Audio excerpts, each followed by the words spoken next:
Shepard was asking for it for three. Well, he felt it, didn't he? He was begging.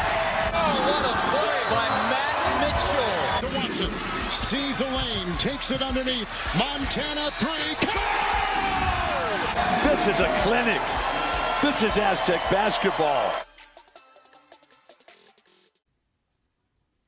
Friends, we are back with another edition of the Aztec Breakdown podcast. Hosting today, you have me, Austin Bolton, and making her triumphant return to the podcast, we have Carly House Bolton. How are you doing today, Carly?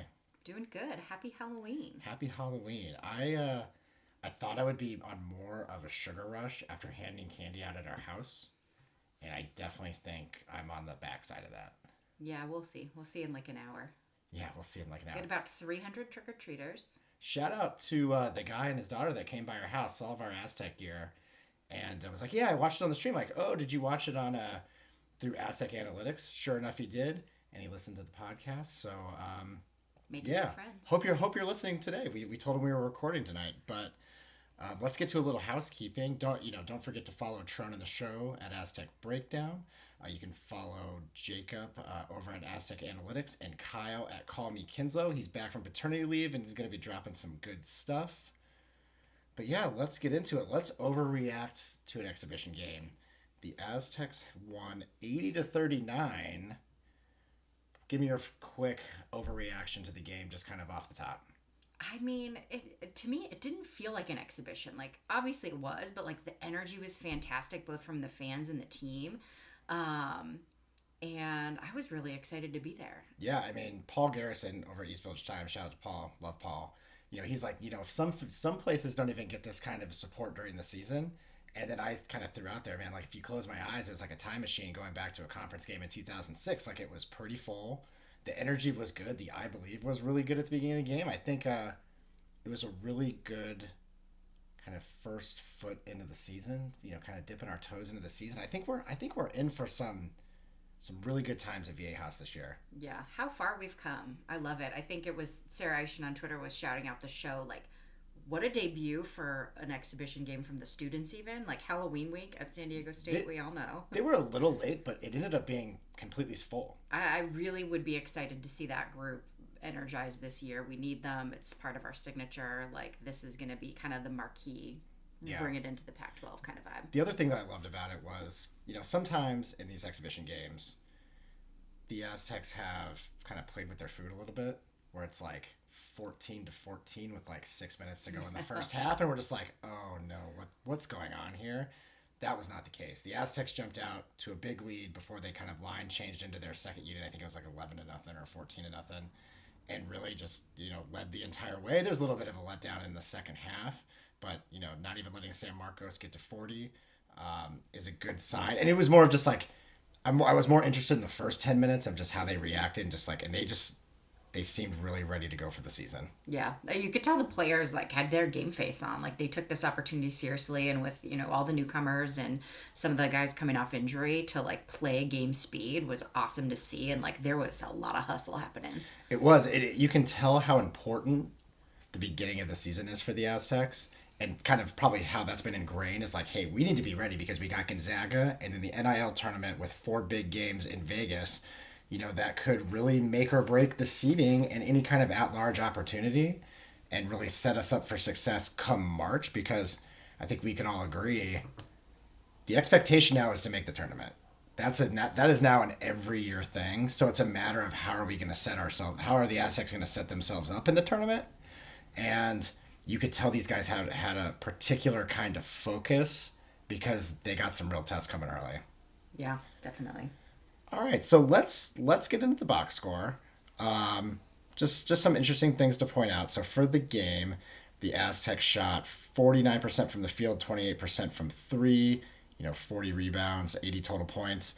One thing about the 3-point percentage was I was watching it the whole game, and it was really hovering around 33 to 35% most of the game. And I was like, I even pointed out to Carter, I was like, oh, that's pretty good. And then kind of towards the end of the game, they were kind of jacking up some threes, not taking the best threes. And so that dropped a little bit. But I thought for the heart of the game, the real kind of, really important parts of that for an exhibition. I thought they shot the ball really well. Yeah, I think statistically these games always waver a bit because they're messing around with lineups. And so I think what we saw for when they had like the foot really on the gas was hopefully more indicative of what we're going to see come game time on Wednesday next week. Yeah, I'm my level of, we talked about this being a kind of a vibes feel. Getting the first look at especially that first unit. The first unit was awesome, and it really just made me so excited for the season going forward, and I think they're just going to continue to gel. I think they had a lot of chemistry already, and it was a really good kind of jumping off point. So let's get into some individuals. Let's get into, who I was probably the most, just the most unknowns with the injury was Nick Boyd. He had a minutes restriction. He only played 13 minutes. But in those 13 minutes, he had 18 points on 7 of 8 shooting, 2 for 3 from 3. And I just thought he had 3 assists, only 1 turnover. Man, he's ready to take... I was so impressed on just how much he's ready to take the reins of this team. Yeah. It's interesting because there was so much happening with all of these guys and the energy and people kind of trying to find their rhythm, and he was the one who looked the most seamless to me of just stepping on the court and playing his game, like almost to the point where I didn't notice him, and then I started looking at the stats and I was like, oh my god, like he was just smooth and calm, and I don't know, he's something special. His command of this offense already is one of the most impressive things I noticed in that game, because I mean, look back, like go back to Trey Pulliam, right? Transfer point guards that we ring, Trey Pulliam, Terrell Gomez, Darian Trammell, right? All made their marks as Aztecs, but it took them some time to get themselves kind of integrated and on what we wanted to do offensively. That did not seem to be the case with Nick Boyd. He was running the show. Very vocal leader. I mean, it was the second half with like 6 minutes to go, and he was the only one standing on the bench, like barking stuff out, really just treating it like a regular season. Like it was very noticeable just how in command he was of everything. Yeah, absolutely agree. All right, let's go to Magungwath, because I thought he had an interesting night. And there's so much going on with Magungwath of just the hype train, the goon squad, all that stuff that is awesome. But I think it's fair to say it was a little up and down. Yeah, I mean, he's a young kid. He's a beanpole. I mean, 7 foot. I don't know how much he weighs now. I know he definitely put on some muscle this summer, but like, as a fan base, let's be patient with the kid. Yeah, 3 for 5, 7 points, 4 rebounds, 4 blocks. I mean, that's for the 4 blocks. They were great. He was definitely a little tense. When he airballed that 3, it was just, you could tell he was pressing a little bit, and then he hit the one in the corner that I think from there on out, there was a different level of assertiveness with Magoon. It was like, okay, like he's starting to feel a little bit more comfortable with himself, and obviously that'll kind of ratchet up a little bit as the games get more important, obviously, but man, there's a lot there. Yeah. I mean, it's interesting, and I think, he's got to find his footing in this new competitive landscape. He spent a year. It's kind of like Jaden, really. Like that redshirt year, you're not getting game action. Like you have all this talent, and then you get thrown into like more of a hostile. And I gotta tell you, those Cal State San Marcos guys were like playing really physical. There was a lot of chirping. There was a lot of pushing, and that's good. Like that's what we need to get tough and like really get in that game mindset. And I think for Goon, there was definitely a few moments where I saw him getting pushed around a little. I don't think he really knew what to do. He was chirping with them a little bit. And he's gonna find his foot there. He just needs to find where to be assertive. And he was still kind of finding his feeling there. And, obviously, there's not a ton of returners that got minutes last year. But back to one point, I just want to give credit to Cal State San Marcos. Those guys were not scared. No. They were not. They were ready to play ball. A ton of those guys played Swish this summer, like multiple. And so maybe there's some of that familiarity. But yeah, they were ready. All right, who should we go to next? Let's talk about Miles Bird. Miles Bird. 12 points, 1 block, 4 steals, 12 points. He was 3 for 5 shooting, 5 for 8 from the free throw line. I'm not really worried about that. He looks good. I think that's the exhibition game. And he's definitely the straw that stirs the drink on this team, and that was evident again last night, especially when he got the dunk. He was feeling himself a little bit, kind of shaking his head at the crowd. It was awesome, and he's, for as much as Nick Boyd seems to be the general, Miles Bird is the personality and the front-facing guy of that. Could we call Miles like the Keyshawn of this team now? I think he's like stepped into that energy, like emotion role, which like we kind of knew, like he's a little hot and cold. And I think he's said that in a couple of his recent interviews about wanting to be a little more measured with the emotion of the game this season. But the emotion he brings to the game and the energy he brings is so important. And so I think that balance between, a him and a Nick Boyd is going to be pretty awesome to have. I think they both bring something important and necessary. Yeah. All right, and then we'll just go to Jared Coleman-Jones. That was definitely not his best game. Definitely finding his footing. 0 for 6, 0 points. Did have 5 rebounds. He stretches the floor, which is good. His shot, they didn't all look great from like how close they were to going in, but his shot form looks good, and he'll make shots. It definitely wasn't his best performance. I think you would agree with that, but that's more of your classic trying to fit in with the Aztecs, and it's more he's thinking more than just playing his game, and that was kind of the biggest difference between Nick Boyd and Jared Coleman-Jones. Yeah, well, and I think we've seen Jared Coleman-Jones since this summer get in way better shape. I think he's like really kind of making those strides, and he might be more of the guy that takes a while to settle. His body was noticeably different than when we watched him in Swiss League. And I will say the one thing I didn't see a lack of from him was hustle. Like he was fighting for the ball, like he was going after it. He wasn't shooting well, turned the ball over a couple of times, but I think. The other thing that I wanted to keep in mind for myself is like he's not Jaden, right? So you're kind of like, we had an entire season of Jaden Ledee under the basket, like just bodying people and like being that big, strong force. And this whole team is going to look different for a myriad of reasons, but like that is something specifically in that position that I'm going to try to keep in mind with my expectations for Jared. Yeah, 100%. He definitely was playing the 5. And Magoon was playing the 4. That was pretty noticeable too. Like he definitely was guarding the 5s. With the defense, they were pressing all game, and if they keep that up, when they were pressing, Magoon was up and Jared was back, and I thought that was a pretty interesting contrast, because if you're putting Jared up, if you're putting Magoon up, you're using his length to try to get steals from the inbounders and kind of defending a lot of area. But it was interesting that it did definitely seem like Magoon Guath was playing the 4 and Jared Coleman-Jones was playing the 5. So that'll be interesting to see kind of as the year goes on. And we'll talk about it a little later, but Magoon actually played a little 3 as well. So, but I again, not worried about an exhibition. We'll be even keeled on this one, but on the next person, I'm not going to be even keeled.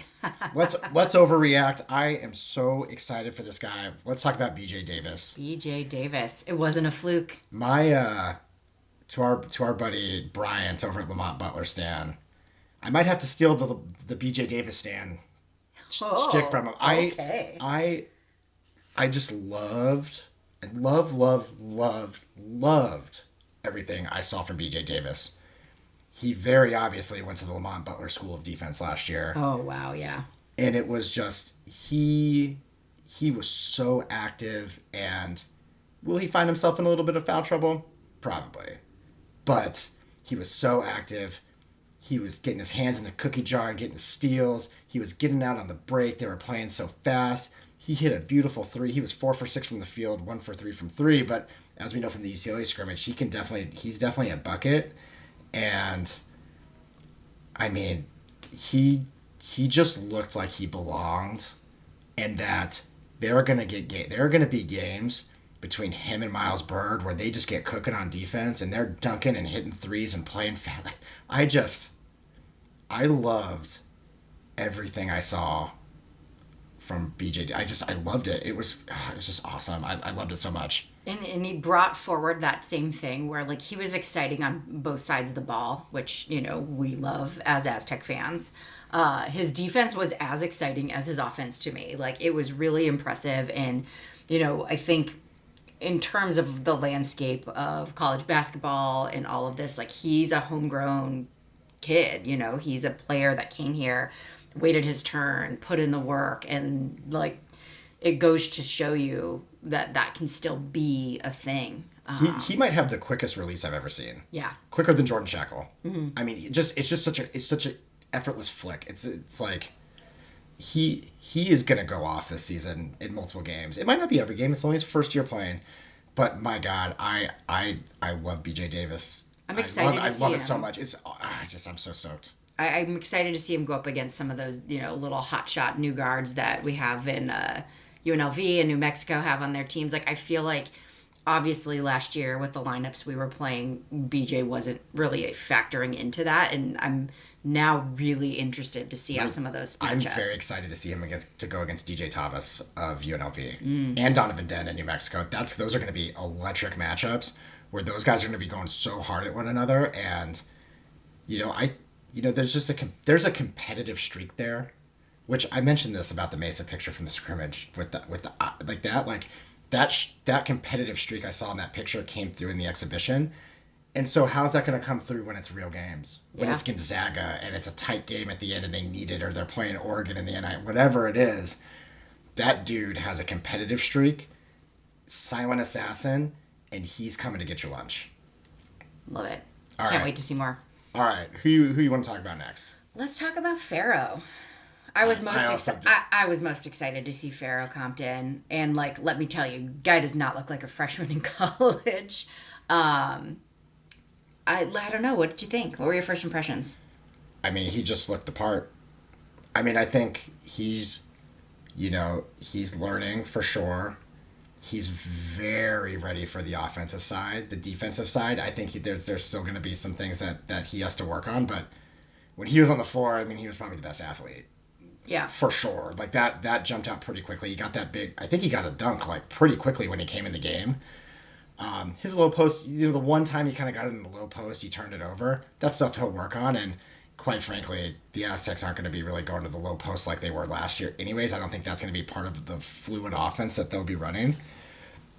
But, man,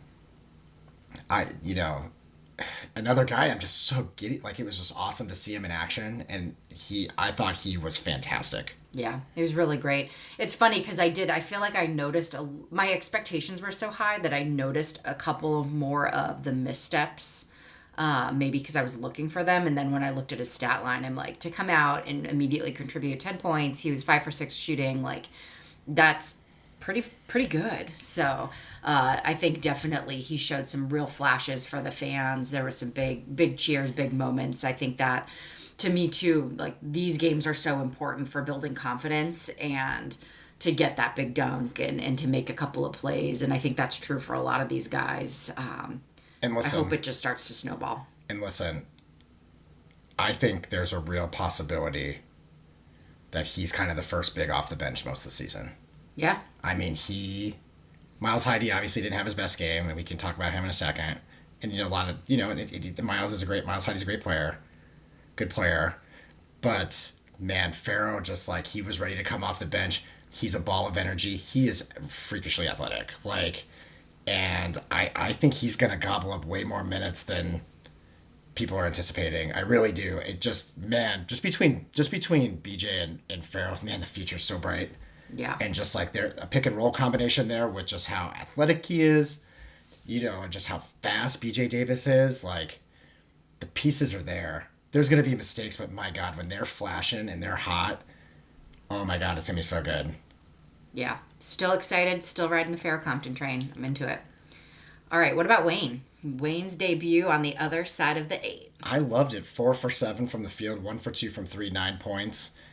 Guy just looked like an Aztec. He did. I must say, as the elder statesman on the team, having to wear the leggings and the long sleeves, I get it, because for me to even play a little bit of pickup, I gotta be completely covered so my back doesn't get thrown out. But he looked the part. He's shooting the ball. He's going to be a good scorer off the bench.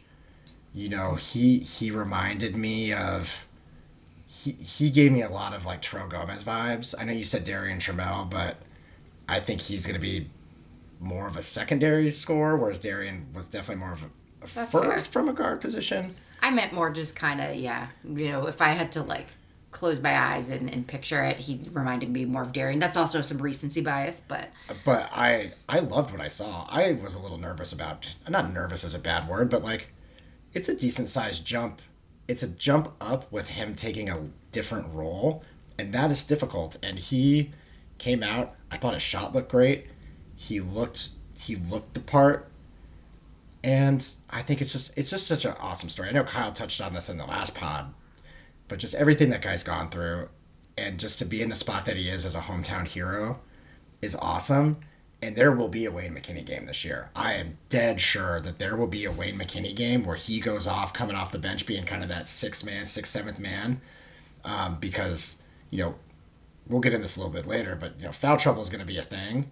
And so he's going to get minutes, and there will be games where he's going to finish the game because he's red hot, and we will get a Wayne McKinney game this year. I'm very positive of that. well, he brings that veteran mentality, you know, like, you know, he hasn't played with the Aztecs, but he, you know, has that experience that some of these other guys don't have. And so, you know, when the pressure is on, maybe he's somebody that's going to be able to kind of be in there, maintain composure, etc. So, All right, let's talk about the other freshman, Taj DeGorville. We saw him at Swish. You know, he had the freedom to kind of do whatever he wanted at Swish, and there's definitely offensive potential there.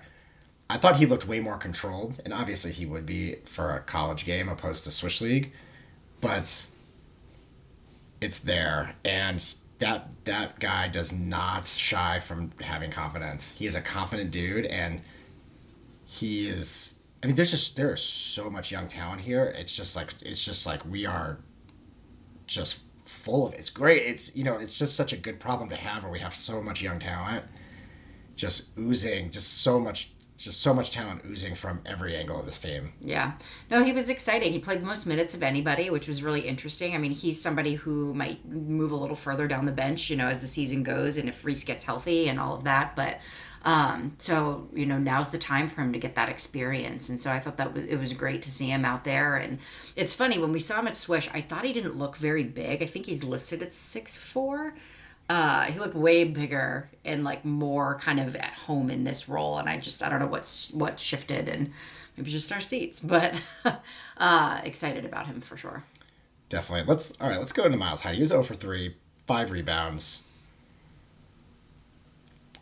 I think he's trying to find his place on this team and where it's going to come. I think him and Farrow, the competition for whatever playing time is there, will make them both better. But the exhibition, wasn't Miles Heidi's best performance by a long shot. It's interesting because is Miles at a disadvantage from the role he played on last year's team, which like doesn't really exist anymore? And so, like, you're totally right in that he has to figure out what is his new role, and he has to play a different type of basketball. What do you think about the corner threes? He shot corner 3? 2 corner threes. Oh, I didn't notice.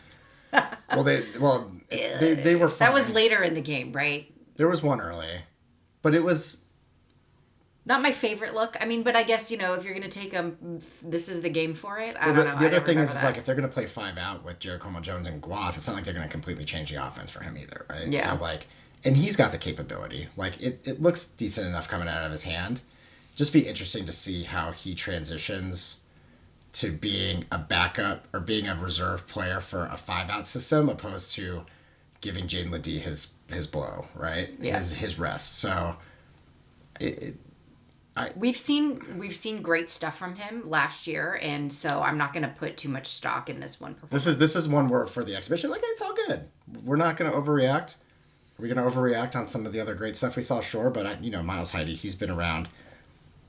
We touched on this in the other pod of just like Dutch loves him, trust Dutch, in Dutch we trust. So, that's where we'll stick on that. So maybe just a quick touch on these last couple guys. Yeah, sure. So, I'll take DeMarche. Take DeMarche. I was excited for him to get in the game. He was the one guy that was like on the bench that had his like warm-ups off but hadn't gotten in the game yet, so I was like rooting for him to get in, and I thought he played good. He had one big dunk, which was awesome. It was on my list for possible plays of the game, just because I feel like this is a guy that like has earned his stripes. He's been a great citizen of the team, and a few people, some of the chatter online is like, when you look at our kind of young bigs, like he added as much value as some of the others in this exhibition. So I thought he was very productive. And the other thing too is there was a lot of chatter around DeMarche, which, whatever. But listen, the guy obviously wants to be here. He's a good citizen. You've never heard anything about him, being bad in the locker room or anything like that.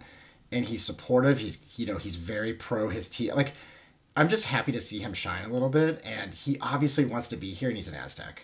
The way all of the other players reacted when he got that alley-oop dunk tells you everything. Yeah. And they were all off the bench, like, so excited. And I gotta say, I really dig his new look. He's kind of got that like old school basketball thing going Definitely. On, and I'm just like, it's like new year, new me, and I'm interested to see what role he might play. You said it. He looked like he could have been an actor on the Showtime Lakers show on HBO. Yeah, I don't know. It's like the haircut, the kind of like wears his jersey a little tight. I like DeMarche. I'm a fan. I'm glad he had a nice game. And then let's talk about Thakbor Majak while we're here. That guy is more raw from a talent perspective than Magoon Guath. I thought he looked outstanding. I'm very excited for him. I know he's not going to get a ton of run this year, but I'm very excited for him. Yeah, he's one that could end up even redshirting. But I thought, like, physically, same thing, super tall, really skinny. He looks to me like he has the kind of the bone structure to maybe fill out a little bigger than Magoon ever will. So that'll be interesting. He did get to the line during the game, and Austin was like, uh-oh, are these going to be ugly? Whoa, just you don't have to call me out like that. Well, but, the guy hasn't played like that at all. And don't bang, you know, swish both of them. So I thought that was a good moment. Let's not underestimate the new guys. And you're right. We just don't know what to expect with a lot of these guys. And that's the fun part about an exhibition. We might not see him again this year. We're going to hear the stuff out of practice. We're going to hear about him. But as a little sneak peek. Also, Ryan Schwartz. The mullet looks great. That dude oozes confidence. He is a great practice player. We saw that at the Mesa practice last year. And then Desai Lopez, just great guys getting action. I'm happy to see it because these guys work so hard to prepare the scholarship players, and you just love seeing them get in the game. Absolutely. Really fun one. Really enjoyed it.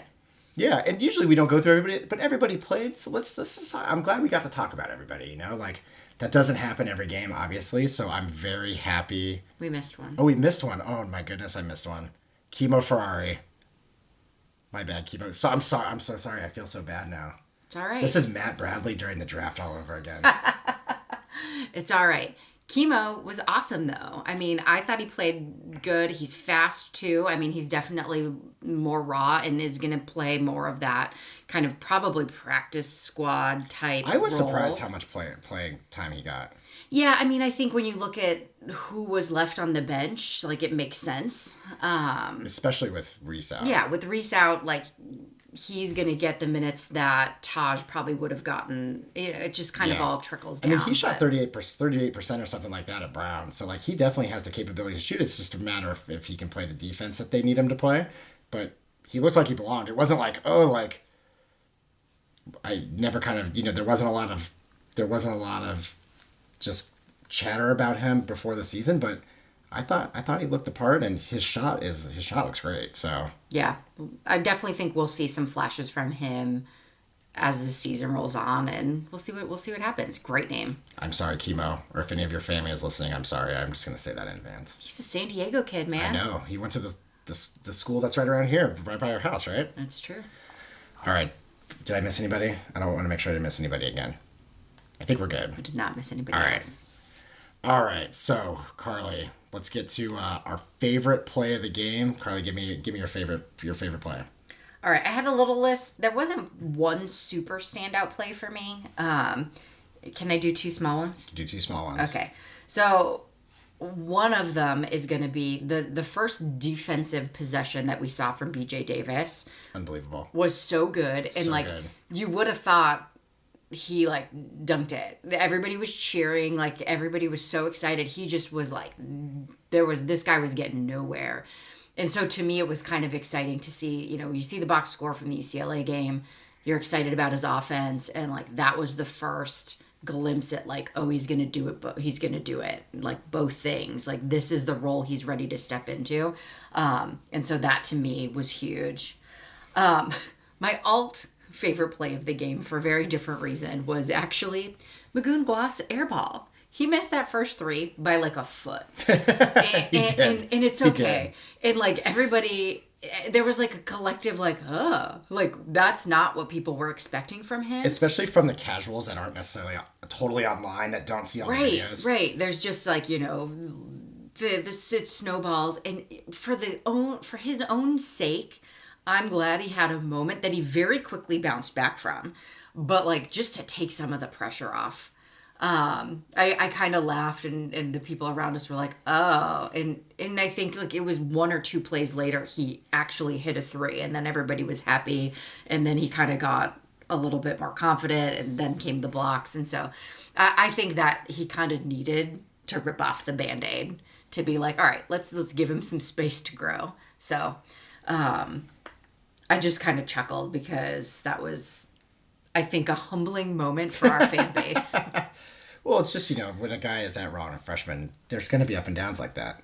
Yes, exactly. And let's be ready to roll with it. And he's going to be great, and we got to give him some room. Even with a guy like Embiid, when he was at Kansas as a freshman, everybody knew he was the number one pick. There'd be games where he had 25, and there'd be games that he had 8, like he did against the Aztecs when we beat them in Lawrence. That's going to happen with a guy as raw as Magoon Gwath, but the guy is I'm very excited to see him play. I'm trying not. There's so much hype that I'm trying not to add to it, but deep down I know that there's a reason why that hype is there. I'll talk about this in a few minutes, but like I think there's something exciting about this entire team, and so like you say that about Magoon, but like I think it's fair to say that about multiple guys, and that's what's going to be really fun about this season. Absolutely, I think you're right. Just now I'll get into my favorite play because I think it kind of encapsulates what this team is going to be, and that was that Miles Bird takeaway into a dunk, where then he's jamming along with the show and and being engaged with them after the takeaway and got out in the run. This team was flying around. They were all over the place. They had how many fast break points? They only had 12 fast break points, but it seemed a lot more than that. And I think part of that's because the game really kind of slogged down in the second half because it's an exhibition, but these guys were flying around, and they were definitely trying to get out and run. And Miles Bird, with a blocker, a steal, and getting, breakaway jams, he's going to blow the roof off of Viejas several times this season. Oh, absolutely. Which we expect of him, Which right? we expected of him. That is steady. But when that happened very early in the game, I'm like, okay. Any kind of clue we had into this season, that seems right. And the defense is still there. The defense is a little different because last year we didn't have quite the rim protection because our bigs were a little smaller. Now we have a lot of rim protection and block potential, and I think we're just gonna get out and push it. And Miles Bird is the perfect guy for that. Like, he's so fast, athletic, gets up and jumps. Farrell Compton got out also, so I love that play because I think that's just a preview of things to come. Yeah, it's a good one. All right, give me your biggest kind of macro takeaway from this one. Well, Jacob kind of read my mind, and I think he might have posted something kind of like this during the game, but I was like, does this whole shtick of Aztec fast from football carry over into the Aztecs? Oh, you stole mine. Oh, I'm sorry. It was on my notes. No, it's good. We don't swap notes before these. But that was, to me, like just a huge shift. Like, this team was playing notably faster, yet seemed largely in control, and the pace of the game was different, and I loved it, and it was really entertaining. And I think it will also cause a little bit of the stumbling blocks that we see, but in general, I think it's a type of basketball that our fan base can get really excited about watching. And so that was kind of an interesting, we have all of this like new era, Aztec fast stuff happening in the ecosystem, and the basketball team just kind of fell into lockstep. I mean, that definitely, and I know Ryan Bartatelli is a big part of that, and really that was the most modern offense I've ever seen the Aztecs really run. It was crazy. It was a bunch of threes, and it was a bunch of layups. It was a ton of pick and roll dribble. It was pick and roll with a drive to the basket. If the layup wasn't there, they kicked it back out and started all over. I don't remember, and this was part of the opponent as well, but the amount of times Nick Boyd got to his spot on the box in the paint and got a left-handed layup, I mean, that was there all night. BJ Davis did the same thing. Miles Bird got there a bunch of times as well, and if it wasn't there, they kicked it back out and were getting open threes. I mean, it's a very analytical play, because the two most valuable shots in basketball are threes and layups, and that's what the Aztecs were hunting for. I mean, I don't remember the first mid-range jumper of the game I remember seeing is when Jared Coleman-Jones got a three-point line. He took one dribble in and took kind of that Jaden at the top of the key, and I had a visceral reaction, and I didn't even mean to. I was just like, no, I hate that shot. I hate the one dribble in from the three-point line. But that was really the first mid-range jumper I remember the game, and then Farrell hit one too, but really they were trying really hard to either get layups or threes, and that's very modern, that's very analytically based, and I personally think that's the right move. That's those points are worth the most. Those are your points per possession. That's how you get to be the most efficient. Yeah. I think Wayne took a couple of those, but to me, like, that's okay because that's a game. That's a shot right. He can find for himself. Largely, I agree with everything you said. You're right. Now that I think about it, he did have a kind of a pump one dribble at and he made it. But, point again, if you were to go look at the shot chart, which, I'd have to go and kind of dig for it, but I'd be interested to see the shot dispersion, because I bet you it's a lot really close to the basket in the paint and threes. Yeah. Yeah, which is a shift for us, so. All right. Now we're moving on to, everybody's favorite segment at Aztec Breakdown, and that's Homer and Hater. And I'm not biased because I invented it. But if you're new here, what Homer and Hater is one, it's a take on the favorable side and one on the negative side. And why can't I think of the irrational? One irrational is positive take and one irrational negative take. Carly, you are the positive person here of the group at Aztec Breakdown. Give me your Homer. Well, I was going to say maybe you should go first since I stole your big takeaway. What if I steal your Homer too? Okay, I'm good with that. All right, go ahead. I actually just thought of this on the fly, so bear with me if, usually I have a little bit more notes on this, but I'm pivoting. I think this team's going to set an Aztec record in blocks this season. Magoon Guath had 4. Miles Bird was damned he was going to try to get 4 in that game. Those guys are going to protect the rim like crazy, and I think they're gonna set the record in blocks for the Aztecs this year, just between Magoon and Miles Bird and what Miles Heide might do. I mean, he got some blocks last season. At one point they played, and I don't think they're going to play this lineup a ton, but they did play 2 guards, Magoon, Jared Coleman-Jones, and DeMarshe Johnson at one point, where they were playing 6'11" guys and above, but the rim protection to the way that we had it from Skylar Spencer to Nathan Mensah is back, where we have a little gap here there.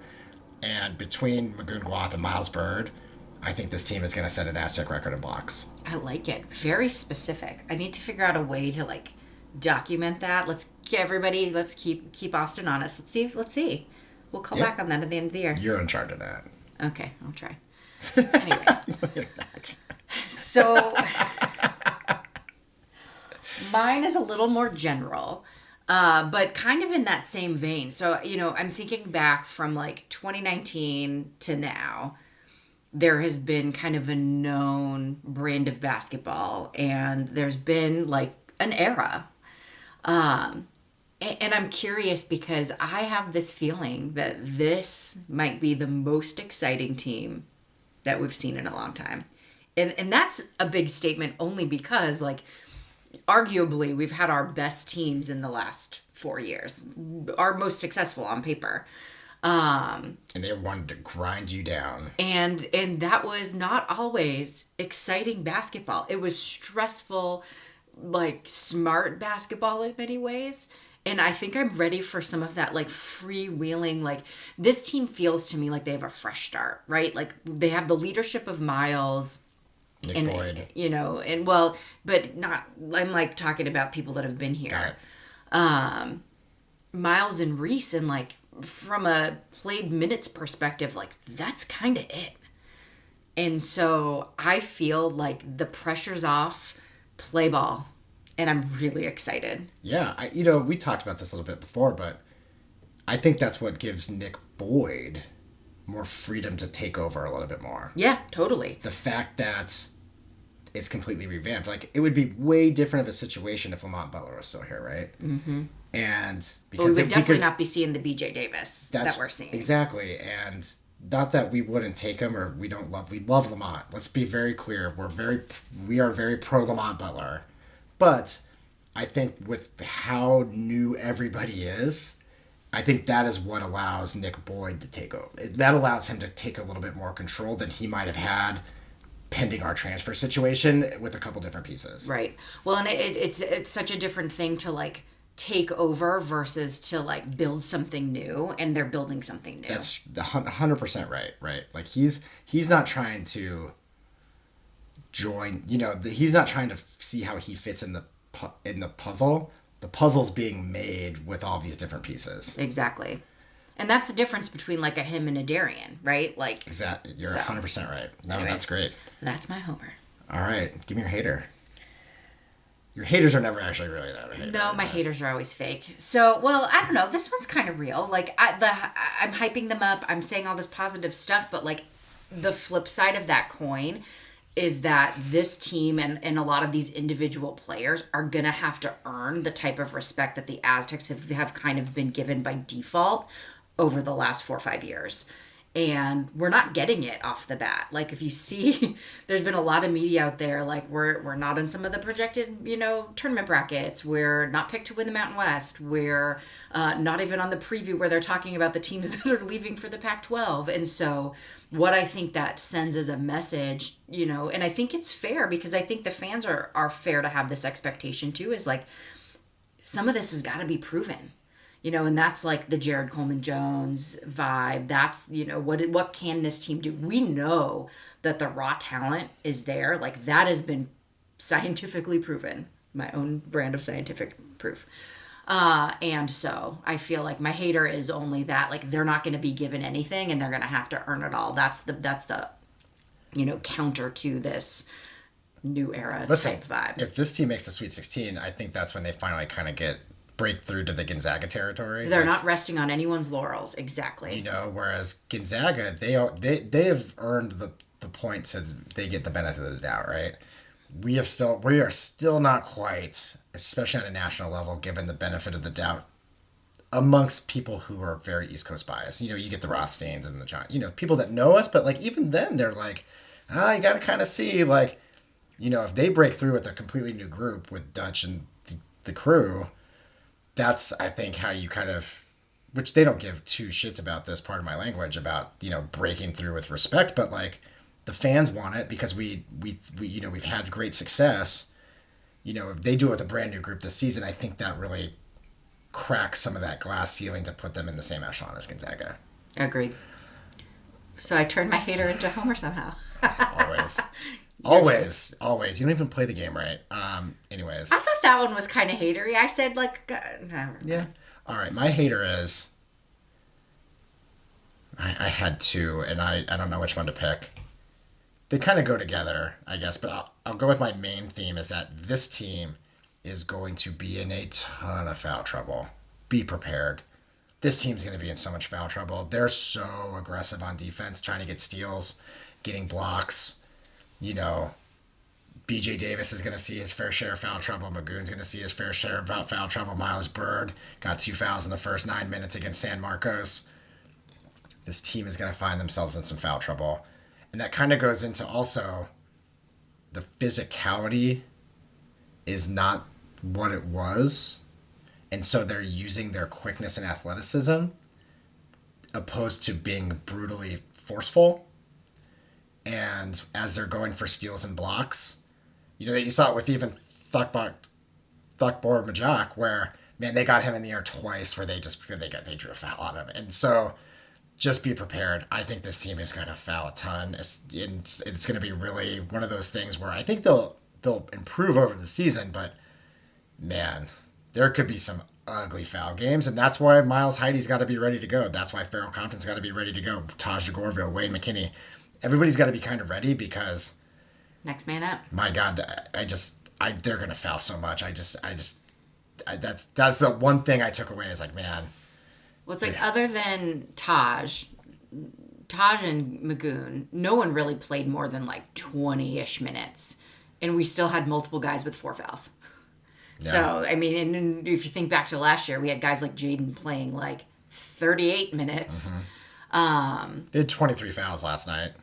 Yeah, so... Again, exhibition, but you could see their instincts. And there's a certain point where you got to let them play instinctively. And if they're too timid and they're going to get a yank before 2 fouls, I think that can be hindering.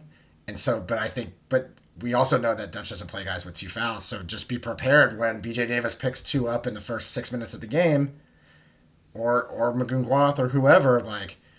I think as a fan base, we got to kind of be prepared for that. Yeah, I think that's totally fair. It kind of comes with the territory. We got a whole new recipe here, and we're going to have to see how it cooks. All right. I just made that up. That was really bad. Maybe that's the Sugar's kicking in. Maybe that's the candy. All right. Let's make a quick pivot because we like all San Diego State sports. Football. Let's dabble. You want to dabble in football a minute? Sure, Just dabble. why not? Okay. Going into the last quarter of the season, we got a game. So we're recording this Thursday night, Halloween. So you'll probably listen to this Friday morning. 5 o'clock, Boise State. Heisman candidate Ashton Genty. Will be an interesting game. But let me tell you, there's still a lot to like about this football team. So really just give them a chance. For their next home game on the 8th against New Mexico, come on out. Free t-shirt giveaway. This Military Appreciation Night. People wanted to see this kind of stuff. This team is improving every single game. They're playing a freshman quarterback who's improving every single game. They have the nation's leader in sacks, who is probably going to be some level of All-American. Just keep your eye on this team. Like they're learning how to win. They still have a chance to get to a bowl game. Very good chance to still get to the bowl game if they can win the games they're supposed to. But Carly, you've been on. You watch a lot of these guys. Give the people something to just look out for this team. I mean, I don't know if I have something specific, but like all that you said is true. This team has gotten better every game. I had way more fun watching that loss to Washington State than I did watching last year's loss to Nevada. That's true. I mean, when you talk about the offense, like. I hope, and I know there are some people out there that thought there would be some sort of immediate, like, crazy improvement, and there has been improvement, and it's an entirely different type of football. Well, it's funny you say that because there was somebody on Twitter, and I didn't even respond, where they're just like, well, when they play an exciting brand of football and maybe play some offense, and I was thinking... They're playing it! They had 400... The last game against Washington State, top 25 team, they had 418 yards of total offense. They led most of the game, and obviously, disappointingly, didn't close it out, but... They also ran a double reverse wide receiver pass for a touchdown, and they ran a fake punt. This is not Brady Hook's Aztecs. So no. just give them a shot. Just if you see them on TV, give them a chance. If you can find a cheap ticket or get a chance to go to the game, like check the games out. We got 2 free tickets for Air Force. We can give away. We do. We have 2 free tickets to Air Force. If you're on the fence, hit Austin up. We'll figure out how to get those tickets to somebody. But like this team's worth checking out. Like again, it's kind of like the BJ Davis thing. Like it took him time. He committed to it. He stayed the course. He's getting the rewards now, and we're hopefully going to see much more. The guys are buying in. And just a plug for them because football and men's basketball are so tied together in how this conference realignment stuff works that a successful football team benefits the basketball team, and so just give them a look. They really are playing so much better, and the defense is still there. I mean, Deshaun McCune is one of the top-rated defensive backs in PFF, he's like an 85. The defense overall is like an 80.3 in PFF, which is very, very good. 90's elite, 80's that next level down. Just give him a shot. Totally agree. All right. It's a new era, right? Yeah. And then just, again, we're just going to plug this. I'm going to plug this every time. Until we know what's going to go on with the House settlement with revenue sharing, support Mesa, support Aztec Link, check out We Believe Network, buy a t-shirt from Sons of Money, check them out. There's jerseys. There's so many ways to be involved. Buy some blenders. Go to Broken Yoke. We have to make an ROI on these NIL things we're doing because it's the only way we have to compete. So just really, I don't view any of those things as competitors because each one of those things is important to the ecosystem. So if you're, just pick one. This athletic department desperately needs it to stay competitive. So check out all those different things. I'm sure if you see them online, but NIL and thank you to the people who are doing everything because there are so many. That's true. And I just want to shout them out. Like I know there are people that have bought the glasses and they participated in the 100-yard challenge and they're subscribers and I see them reposting and showing up for Mesa and like, thank you. I just think it's awesome. Absolutely. And like at whatever level you can, like just shout it from the rooftops. Absolutely. So just gonna plug that away and anything else before we get going? No, we're looking forward to the season. Women start their season Monday night. Men are in action. Hopefully a little bit more of an exciting game than last year's at UCSD. Less exciting game than the one at UCSD. Well, more exciting in that we play well and like are out to some good fun lead the whole time. No buzzer beaters. Well, couldn't have said it better myself. Until next time, this has been another edition of the Aztec Breakdown podcast. Again, my name is Austin Bolton. You can follow me at It's Austin Bolton. And this is my wife, Carly House Bolton. You can follow her at Car McGee. Thank you for listening, and go Aztecs. Go Aztecs. On the floor, it's Butler with 2 seconds. He's got to put it up, and he wins it with the jumper. System's feeling it. Now he's feeling it even more. What it do, Matt Mitchell? Shackle with Flynn for the win. It's good! Malachi Flynn!